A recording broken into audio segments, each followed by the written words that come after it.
Hola, bienvenidos a este espacio de Dinero en Semana TV. Soy Carlos Enrique Rodríguez, subdirector de Semana. El pasado 19 de junio se llevó a cabo la segunda vuelta electoral en Colombia y fue el triunfo del doctor Gustavo Petro sobre el doctor Rodolfo Hernández. La expectativa que había en los mercados a raíz del triunfo del doctor Petro era muy alta. Sin embargo, el lunes se fue festivo y todo se llevó hasta el martes, cuando nos encontramos con un aumento en el precio del dólar y una caída que ha venido dándose a lo largo de la semana pasada en la acción de Ecopetrol, una caída para algunos dramática, mucho mayor que la que han registrado otras petroleras en el mundo. Realmente, ¿qué impacto ha tenido la elección de Gustavo Petro en el comportamiento de las bolsas, en el comportamiento del dólar y en general en las expectativas que tiene hoy el mercado y las economías? Nos acompaña el doctor Andrés Langebeck, director de Estudios Económicos del Grupo Bolívar, quien nos va a ayudar a entender este panorama que para muchos no es muy claro. Doctor Langebeck, muy buenos días, muchas gracias por estar con nosotros. Muy buenos días, Carlos Enrique, un placer estar con ustedes el día de hoy. Mil gracias. ¿Por dónde quiere arrancar? ¿Por las fáciles o por las difíciles? No, difíciles no. Bueno, pero ayúdenos a entender un poco cómo se puede leer el comportamiento del dólar, y si quiere arranquemos primero por el dólar esta semana después de del triunfo del doctor Petro en las elecciones, cuando vimos que repuntó y está por encima de los 4.000 pesos. Bueno, el problema que tenemos en esta ocasión es que además de la elección de Gustavo Petro como presidente de Colombia, tenemos unos movimientos internacionales en los precios del petróleo que han sido a la baja y muy significativos. La razón de la caída en los precios del petróleo es que hay temor por el crecimiento global. El petróleo es un commodity que es muy sensible a las expectativas de crecimiento. El cobre también. Entonces vemos realmente dos países cuyas monedas están cayendo mucho, que es el peso colombiano y el peso chileno. En el primer caso, pues, por el petróleo, en el segundo caso, por el cobre. Entonces es realmente un poco difícil aislar cuánto de ese aumento en la tasa de cambio o cuánto de la caída en los precios de la acción de Ecopetrol se pueden atribuir a la elección y cuánto al tema internacional. En el tema internacional, sí debo recalcar, el precio del petróleo ha caído en forma muy significativa de niveles de $129 que alcanzó a tener a los $109 que vimos el día de ayer. Entonces, efectivamente sí hay un impacto que no es fácil de medir y que está afectando pues a varias economías al mismo tiempo. Doctor Langebeck, hay como una especie de cóctel de hechos que se están generando alrededor de todo el tema del dólar. Por un lado, pues está la caída de los precios del petróleo, que algunos le echan la culpa a una eventual o posible recesión que estaría por llegar y donde el consumo obviamente se va a frenar, pero por el otro lado también hemos visto a una Reserva Federal muy activa en tema de aumento de tasas que también presionaría el precio del dólar. Sí, eso es así y de hecho los dos elementos están relacionados, porque lo que suele ocurrir es que ante una apreciación muy fuerte del dólar a nivel internacional, los precios de los commodities tienden a caer también. Los commodities están usualmente denominados en dólares, entonces para que en una tercera moneda ese precio no cambie cuando el dólar se aprecia o se deprecia, lo que vemos es una corrección hacia arriba o hacia abajo en el precio de los commodities cuando el dólar a nivel global se aprecia. ¿Por qué el dólar se aprecia? Bueno, es muy sencillo. En este momento tenemos tasas muy bajas en Europa, en Japón, en muchos países en el mundo, especialmente países desarrollados, y por lo tanto el aumento en las tasas de los Estados Unidos atrae capitales hacia esa economía y eso hace que la gente demande dólares, los inversionistas demanden esa moneda y el dólar se aprecia. Entonces diríamos que todos esos elementos, hay ese ingrediente adicional, y es que los precios de los commodities suelen estar también relacionados con el valor del dólar a nivel global. En este caso, los dos actúan en la misma dirección. Es decir, el aumento de las tasas de interés en Estados Unidos aprecia el dólar. Si se aprecia el dólar, se deprecian los commodities. Y por otro lado, tenemos una expectativa de menor crecimiento y eso hace que el precio del petróleo caiga. Lo que debería diferenciar las circunstancias hacia futuro es que obviamente si las expectativas de crecimiento global caen demasiado, la Fed no va a poder incrementar tanto sus tasas de interés, porque sería un contrasentido que la Fed aumentara tasas con expectativas de recesión a nivel global. El otro tema que empieza a jugar muy fuerte acá, pues ya se está viendo por las decisiones de los bancos centrales de aumentar tasas, es el tema de la inflación. Ese escenario también de inflación, ¿cómo nos está pegando en materia de crecimiento y de esas expectativas, por ejemplo, alrededor del dólar? Bueno, hay un hecho muy interesante en el caso particular de la economía colombiana, y es que tal vez a diferencia de lo que estamos viendo en el resto del mundo, la economía colombiana está acelerando su crecimiento. Hace unos días el DANE publicó el dato del ICE, el índice de seguimiento de la economía, y nos dio un crecimiento del 12.5% para el mes de abril. Eso contrasta con el, con el 8.5% de crecimiento que habíamos visto en el primer trimestre del año. Es decir, la economía colombiana está cogiendo impulso. Y yo diría que está cogiendo impulso a pesar de la inflación. Tenemos un incremento en la inflación muy alto, especialmente en estratos más bajos, en la población pobre y vulnerable, pero a pesar de ese crecimiento de la inflación, vemos que la demanda está creciendo a buen nivel y en general la economía tiene un buen comportamiento. Las razones por las cuales la economía colombiana está creciendo más, y de hecho recordemos, Carlos Enrique, que el Fondo Monetario, el Banco Mundial sugieren que Colombia va a ser uno de los países de mayor crecimiento en América Latina en este año, tiene que ver con dos razones principales, diría yo. En primer lugar, el crecimiento en el gasto público en Colombia sigue siendo importante en este año. Tenemos una política contracíclica que sigue actuando, digamos, de una manera bastante dinámica, aunque se reduce un poco el déficit frente al año pasado. Y por otro lado, todavía tenemos una brecha importante en Colombia entre la tasa de interés que deberíamos llegar a tener y la tasa de interés que tenemos. Es decir, eso significa que al Banco de la República le hacen falta, yo diría, unos 200 puntos básicos de incremento en las tasas para llegar, digamos, a una tasa neutral, una tasa que no esté muy lejos del nivel de crecimiento de los precios en Colombia, que sin duda aquí y en el mundo es el principal problema que tenemos hoy en día. En algún momento alguien nos mencionó que esa tasa del Banco de la República tendría que ser al final del año positiva, o sea, estar por encima del nivel de inflación. Incluso se alcanzaron a aventurar con un par de puntos porcentuales por encima de la inflación. ¿Usted lo ve así viable?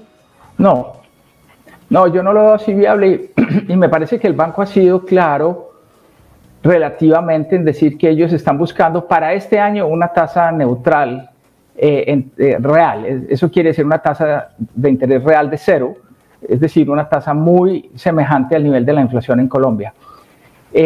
Yo pienso que las tasas reales positivas se van a dar en 2023, básicamente por efecto de la desinflación que estamos esperando para la economía colombiana el próximo año. Es decir, vamos a tener una reducción de la inflación, vamos a tener unas tasas por parte del Banco Central constantes, y en la medida en que disminuye la inflación, las tasas reales van a ser positivas. Y además creo que es lo más conveniente, ¿no? No alcanzar una tasa positiva de 2 puntos, pues, me parece sano, porque podría generar un sobreajuste para la economía colombiana que tampoco estamos queriendo. Bueno, volvamos a nuestros orígenes. El tema del dólar por el efecto Petro, por llamarlo de alguna manera.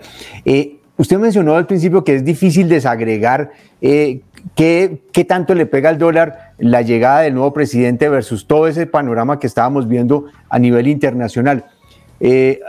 Alguien se atrevió también a dar una cifra, decía, mire, más o menos el 30% puede ser un tema local y el 70% un tema internacional. ¿Usted estaría de acuerdo, no con los porcentajes, pero con esa proporción?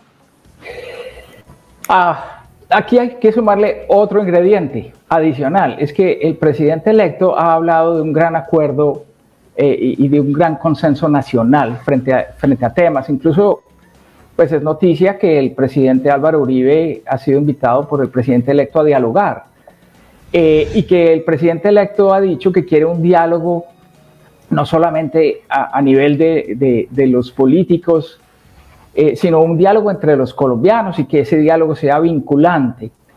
También ha dicho que quiere un diálogo que permita superar la confrontación, la polarización y la violencia que ha asediado a Colombia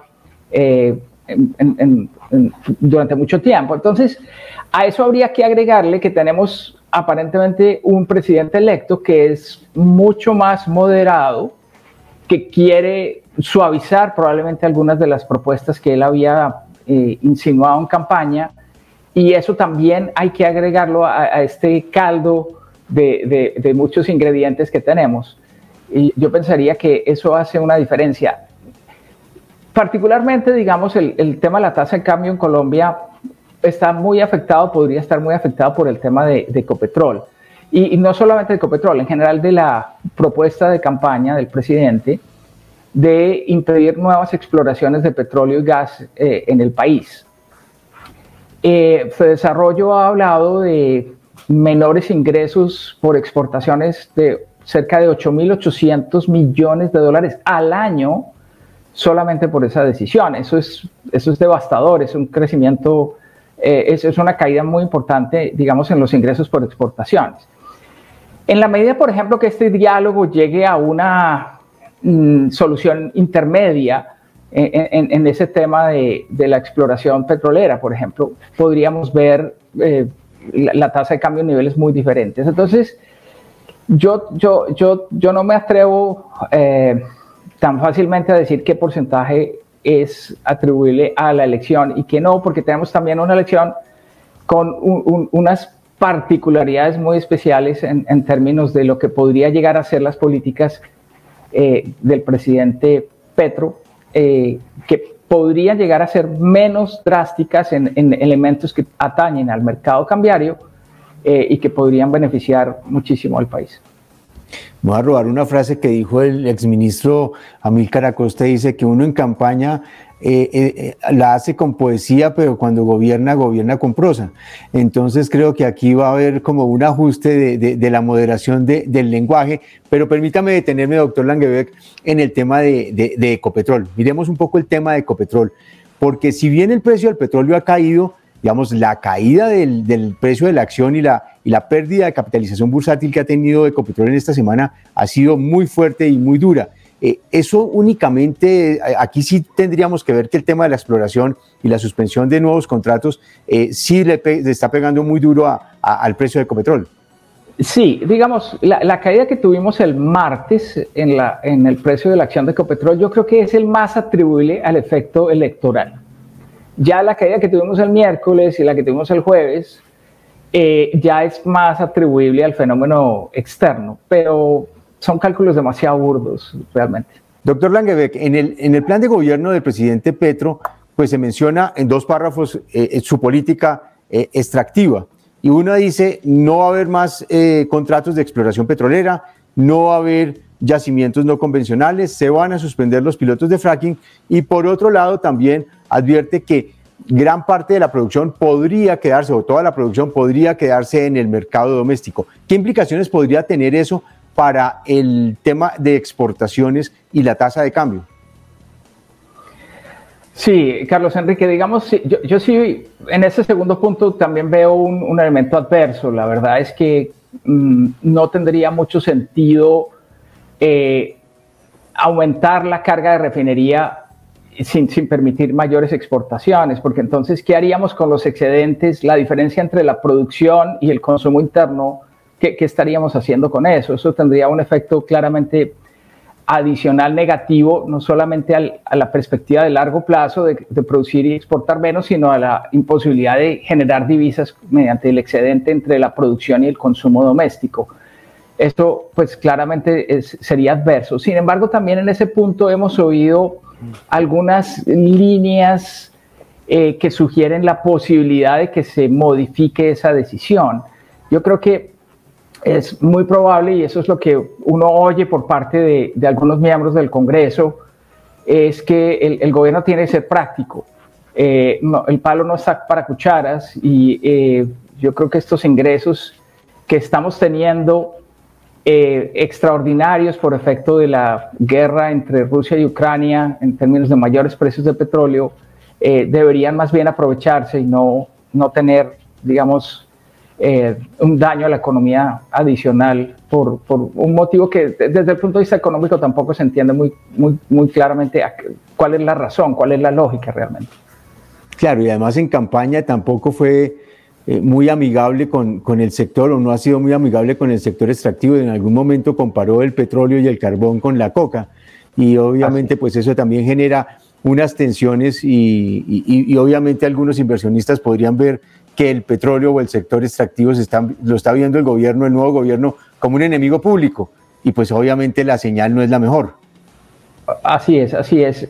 También hay otro impacto que no se debe subestimar, y es que una decisión de prohibir la exploración de petróleo inmediatamente te reduce la inversión extranjera petrolera en Colombia, y esa inversión genera importantes divisas para nuestro país. Entonces los efectos son muy significativos. ¿Cómo recuperar la confianza? ¿Cómo recuperar la tranquilidad de los mercados? Porque uno ha visto que durante la semana quien fue secretario de Hacienda durante la administración del doctor Petro en la alcaldía, del doctor Ricardo Bonilla, ha venido dando las explicaciones, pero parece que no han sido suficientes para que el mercado de alguna manera se calme. ¿Cuál debe ser la señal de confianza que debe dar el gobierno para que este tsunami empiece a pasar? Bueno, yo creo que sí hay un elemento importante y interesante y bien orientado, que es la decisión efectivamente de hacer una reforma fiscal estructural.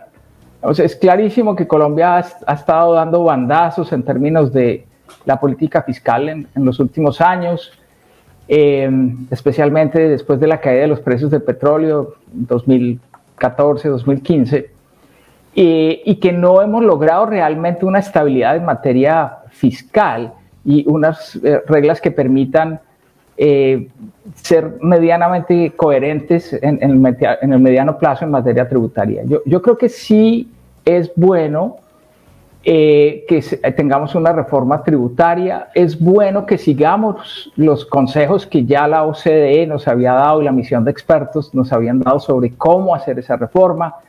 El tema de disminuir los impuestos a las empresas, aumentar los impuestos a las personas de mayores ingresos, me parece que va en la línea de las principales misiones que han abordado el tema en Colombia. Entonces me parece que eso está bien, y me parece que puede generar esa estabilidad que estamos viendo. Pero efectivamente no sabemos este proceso de diálogo nacional finalmente a qué consensos nos puede llevar, y mientras eso exista, pues vamos a tener volatilidades. Ahora bien, otro elemento importante. Colombia perdió el grado de inversión el año pasado, el 19 de mayo por parte de Standard & Poor's, el 1 de julio por parte de Fitch. Y eso claramente hace que de todos modos el país tiene en este momento condiciones para mayor inestabilidad en términos de la tasa de cambio, en términos de los flujos de inversión de portafolio que ingresan a la economía. Y uno de los elementos que es importante restaurar es ese grado de inversión, porque la inestabilidad continuará de todos modos mientras no tengamos la casa en orden, y creo que eso es muy importante tenerlo presente. La incertidumbre hoy se volvió como la moneda de cambio de todo el mundo, afuera y ahora acá adentro, como por si fuera poco. ¿Realmente usted cree que esto se va a empezar a normalizar? ¿Cuándo y en qué sentido? Yo creo que las principales reformas de la nueva administración tienen que tramitarse y aprobarse realmente en los primeros 6 meses de gobierno. es decir, prácticamente en la segunda legislatura de este año, con el Congreso que se instala el 20 de julio y la administración que se instaura el 7 de agosto.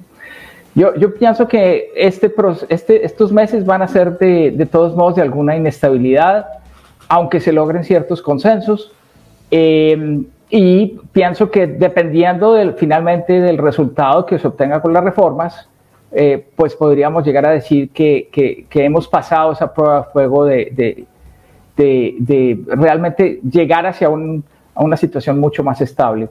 Yo creo que debería resolverse relativamente rápido.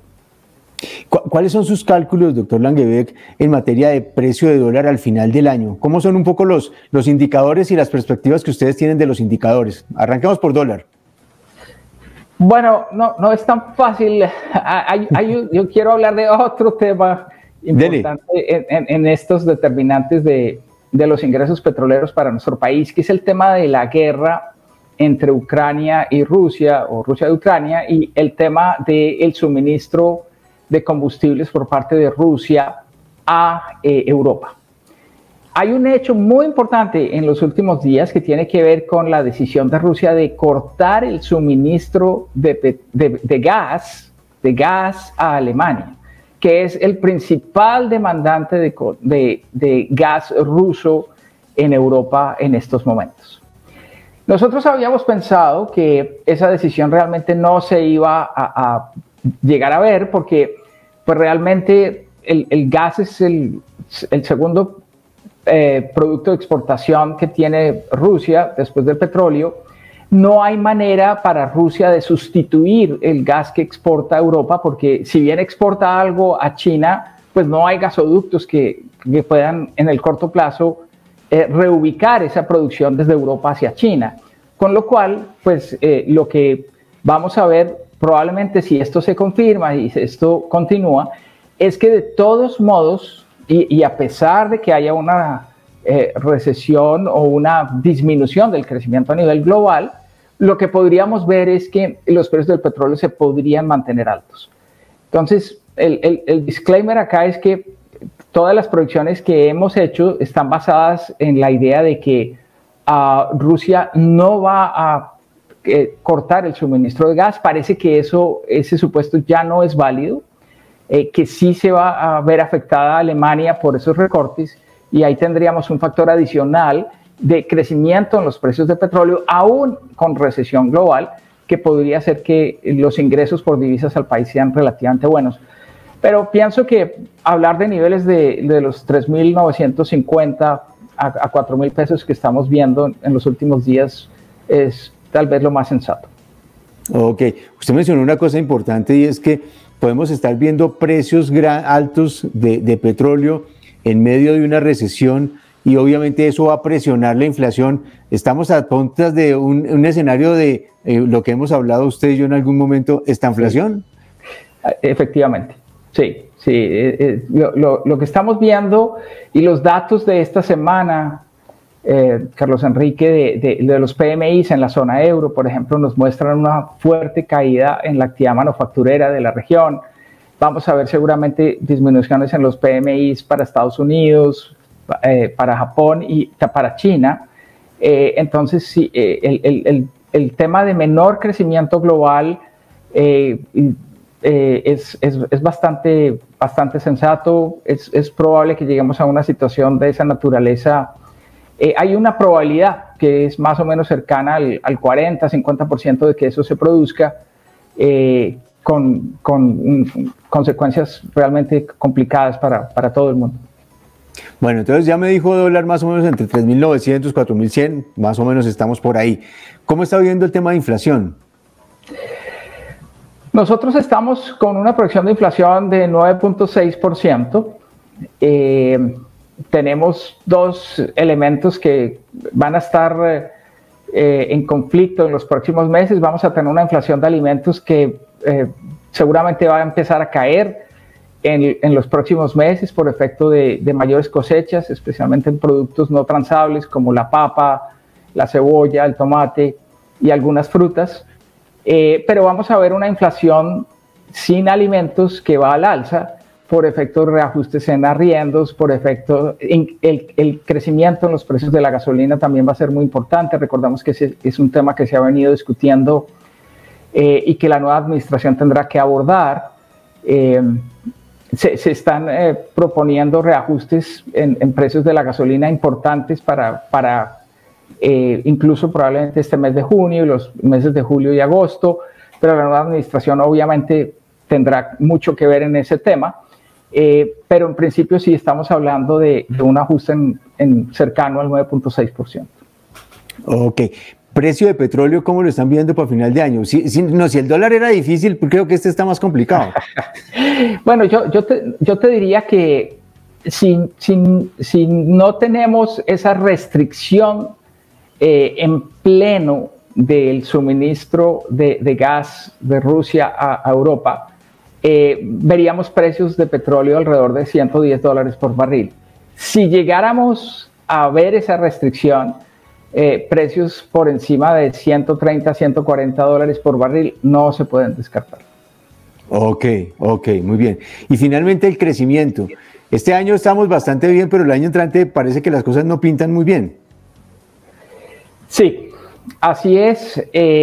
Digamos, hay un elemento que sí es uno de los que produciría mayor crecimiento de la economía colombiana en 2023 y es los términos de intercambio.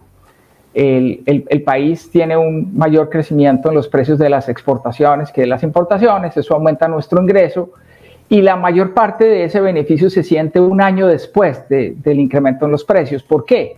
Porque sabemos que Ecopetrol tendría realmente buenas utilidades que serían distribuidas al gobierno solamente en 2023 y que eso permitiría un mayor gasto público, por ejemplo, el próximo año. Pero el resto de elementos son más bien adversos. Primero, tenemos incremento en las tasas de interés en Colombia, que ya vimos podrían llegar a un nivel neutral hacia el final de este año y niveles positivos en 2023. Tenemos adicionalmente un menor crecimiento económico global que hace que las exportaciones no tradicionales a países como Estados Unidos, Europa y Japón, pues obviamente se verían afectadas. Y bueno, hay algo que es muy importante y también es endógeno y hay que ver qué pasa ahí, son las expectativas y la confianza de los empresarios. Hay un elemento importante, las últimas reformas tributarias en Colombia permitieron el descuento del IVA en la adquisición de bienes de capital. Y realmente lo que hemos visto es que la inversión, a pesar de que este era un año electoral, la inversión ha tenido un relativamente buen comportamiento, eso nos ha sorprendido. Pero, pues dependiendo de cómo se desarrolla el tema político, de que este diálogo del que hemos venido hablando, cómo se desarrolla, la confianza podría volver o podría irse, y en ese sentido, pues también estaríamos afectando el crecimiento del próximo año. Además, y ahí le meto un dato que puede también ser importante, y es que a este nivel de incertidumbre de no se sabe qué va a hacer, y uno ve a muchos empresarios como en stand-by esperando a ver cómo evoluciona esto, se suma un tema que es como un taxímetro que está corriendo, que es el aumento de las tasas, y seguramente no va a permitir que haya muchos cierres financieros, que sumado a la inflación pues va a hacer que algunos proyectos podrían tener algunas dificultades para lograr cierres financieros. Y cuando digo proyectos, voy desde infraestructura hasta una persona como usted o como yo que está pensando en comprar un apartamento o una casa. Sin duda, sin duda. Y por eso es que yo creo que el Banco de la República no debería incrementar sus tasas para alcanzar niveles positivos en términos reales en este año. Ellos deben ser bastante más cuidadosos, lo han sido. Pienso que sí hay que acelerar el ritmo de crecimiento de las tasas de tal manera que lleguemos a ese 9 o 9,5% de tasa de intervención del Banco de la República lo más pronto posible. Pero una vez lleguemos a esos niveles, yo propondría una estabilidad por bastante tiempo. Ok. Doctor Rangue, como siempre, muy sabroso hablar con usted, muy agradable y muy grato. Muchas gracias por acompañarnos en este programa. No, muchísimas gracias, Carlos Enrique, a todos, toda la audiencia, un saludo muy especial y muchísimas gracias por la invitación. A ustedes muchas gracias por estar con nosotros. Los invitamos a que sigan en nuestras plataformas y en semana.com. Nos encontramos la próxima semana.